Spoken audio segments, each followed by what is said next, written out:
शिरढोणच्या रमजान शेठ बांधार विद्यालयामध्ये रंगला आनंदाचा सोहळा. शनिवार, आनंददायी शनिवार. या शनिवारला आनंददायी करायचं असेल तर मुलांच्या भावविश्वाच्या जवळ जाणं खूप महत्त्वाचं. मुलांच्या भावविश्वात पतंगाचं स्थान मोलाचं.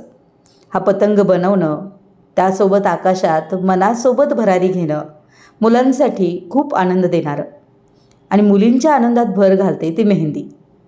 असं दुहेरी उपक्रम रमजान शेठ बांधार विद्यालय शिरढोण इथं इयत्ता 5वी ते 8वीच्या विद्यार्थ्यांसाठी आनंददायी शनिवार अंतर्गत आयोजित करण्यात आला. या उपक्रमात विद्यार्थ्यांनी आनंदानं हिरिरीनं भाग घेतला. इयत्ता 7वी अ वर्गानं या संपूर्ण उपक्रमाचं नियोजन केलं. शिस्त, स्पर्धकांचं नियोजन, बक्षिसं या सगळ्यांची खैरात आणि या सगळ्यातून मिळणारा आनंद विद्यार्थ्यांनी या शनिवारी अनुभवला. आनंददायी शनिवार अंतर्गत या उपक्रमाला विद्यालयाचे मुख्याध्यापक माननीय खरात सर, पर्यवेक्षिका माननीय देसाई मॅडम, विद्यालयातील सर्व शिक्षक, शिक्षिका, शिक्षकेतर कर्मचारी यांचं मोलाचं सहकार्य लाभलं.